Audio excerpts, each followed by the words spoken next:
asks Nita to eat her Indian lunch in the basement in order to avoid any potential smell. Nita innocently complies and heads to the basement during her Oh, hell no. You catch your hands if you're telling me to eat lunch in the basement. lunch. What's up, everyone? And today we're reacting to Mystery Recap.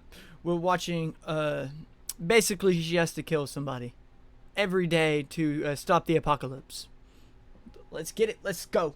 In the opening scene, we are introduced to a woman named Nita Hook, who lives alone in a small apartment in the north of England. She works as a sales assistant at a store called Posset, specifically in the footwear section. She spends her day opening up the store, helping out customers, and doing everything she can to be the best employee in her boss's view. However, she is often bullied by her fellow coworker Vicky, who often makes her cut her lunch breaks short and deal with difficult, arrogant customers. One day, she is even asked to deal with a suspicious man named Keith Hooligan, who is rumored to have killed his wife. He also looks like a big old pedo. In the midst of all this, the town is politically charged, and a conservative government is on the rise. Most of the population hates the immigrants and wants them out of the country. It is then shown that the year is 1979, and a local leader named Michael Smart is trying to gain power. Nita also faces racism and alienation due to her Indian background. The people in the street give her suspicious, side-eyed glances, while Vicky hates the fact Racist much?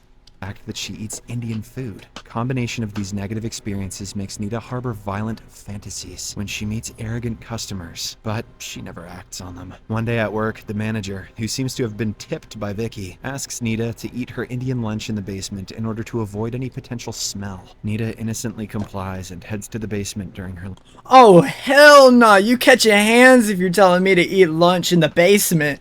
lunch break. There, she stumbles upon a collection of old newspaper clippings detailing various tragic events. Among these clippings, she discovers a peculiar stone with an engraved symbol. When she proceeds to pick up the stone, she accidentally cuts her finger, smearing blood on it. Regardless, she secretly stuffs the stone in her pocket before leaving the basement. Later, back at her home, Nita takes the stone in her hand. To her astonishment, she hears a voice coming from the stone. The voice introduces itself as a demon named Gap, and reveals that the stone she is holding is a powerful talisman. The demon tells her that by inadvertently marking the talisman with her blood, Nita has become bound to a chilling obligation to carry out 3 human sacrifices, or else the world will meet its end. As expected, Nita doesn't believe all of this, but the next second, the demon takes on a terrifying physical form, scaring the life out of her. When she continues screaming, Gap transforms into Nita's favorite singer from the band Boney M. Nita is unable to believe her own eyes, but Gap goes on to say that they must execute 1 person per day in order to prevent the impending apocalypse. Overwhelmed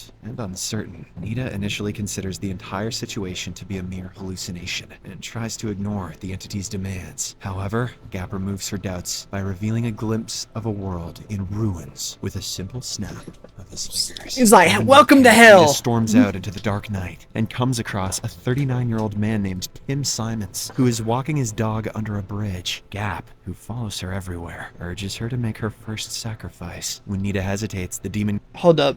This cat almost just messed up everything.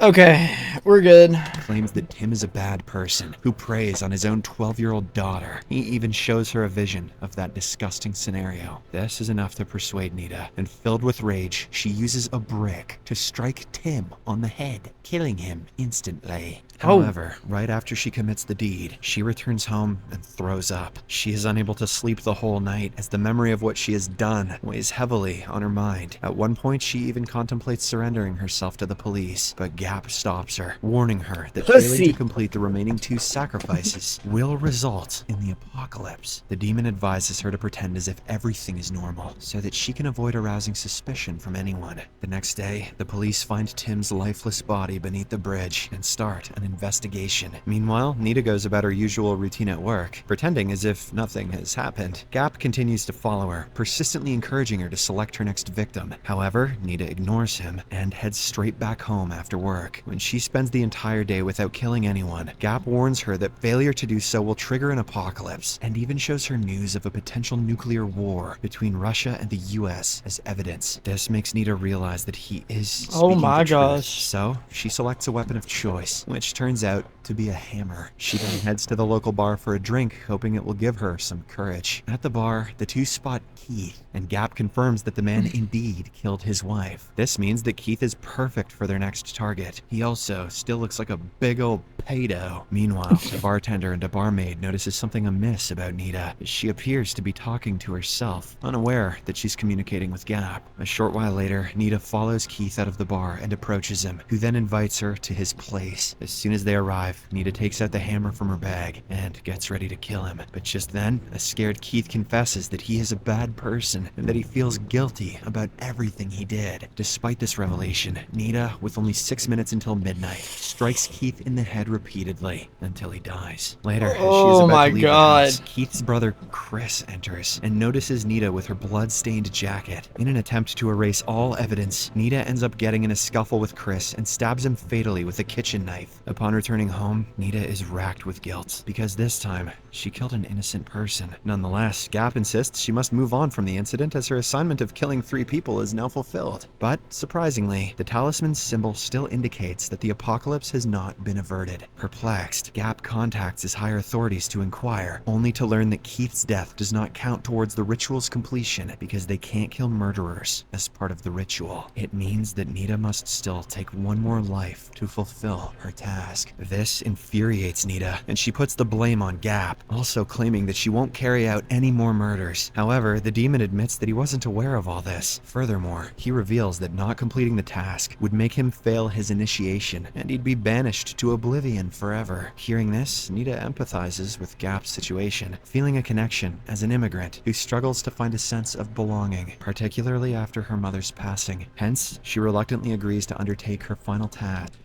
And together, they seek to determine their last victim. While at work the next day, Nita and Gap plan to target Vicky, who consistently mistreats her. Just then, Tim's grieving wife and daughter walk into the store to buy a pair of funeral shoes. While serving them, Nita feels very bad for the little girl, but Gap consoles her, saying that her actions have saved Tim's daughter from a future of misery. Later on, as Gap is pushing Nita to choose between killing Vicky and her boss, the local political leader, Michael Smart, enters. Following this, the boss calls out to Vicky as the best employee and asks her to serve Michael. As the two talk, Nita learns that Michael is a racist individual who absolutely hates immigrants. He promises to remove all of them from the country once he comes into power. Enraged, Nita changes her target to Michael and asks Gap to show her his future. As he does, Nita learns that Michael will be creating a complete destruction of the world by declaring war in the future. Gap pleads with her to select a different target, claiming that his superiors won't be happy with the sacrifice of Michael, but Nita has already made up her mind. She then leaves the store, taking a red leather jacket she'd been eyeing for a long time.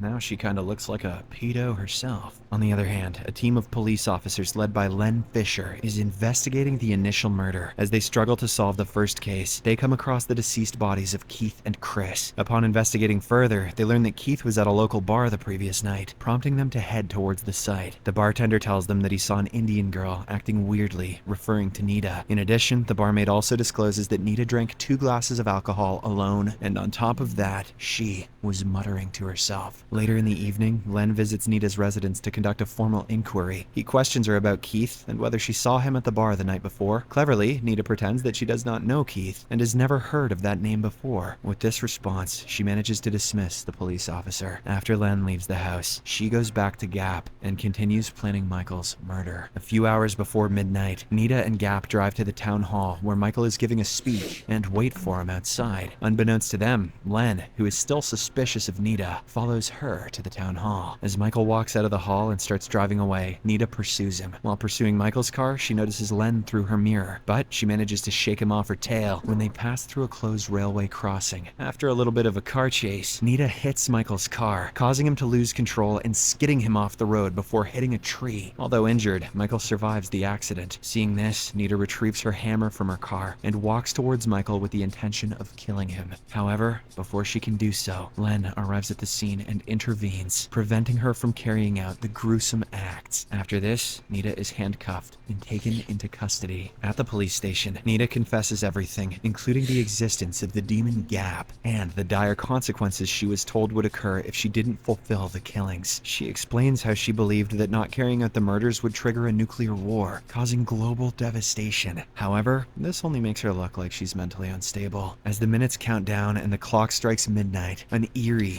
They're looking at you like, bitch, you crazy. silence envelops the surroundings for a brief moment. Suddenly, the air raid sirens outside begin to blare, prompting all the officers to rush out to investigate. To their utter shock, they discover that Nita's grim prediction has come true. The world is under nuclear attack. Meanwhile, Gap appears before Nita once again. Now that they are unable to complete the sacrifice, the demon will be banished into eternal oblivion. As a result, Gap offers her to accompany him in eternal oblivion, which Nita agrees to after a while of deliberating. In the final scene, Gap and Nita exchange glances as they walk away together while the world burns behind them. Subscribe for more videos like this. Turn on notifications and leave a like to help the Alright, I give it a 10 out of 10. I'm playing this. That's ass.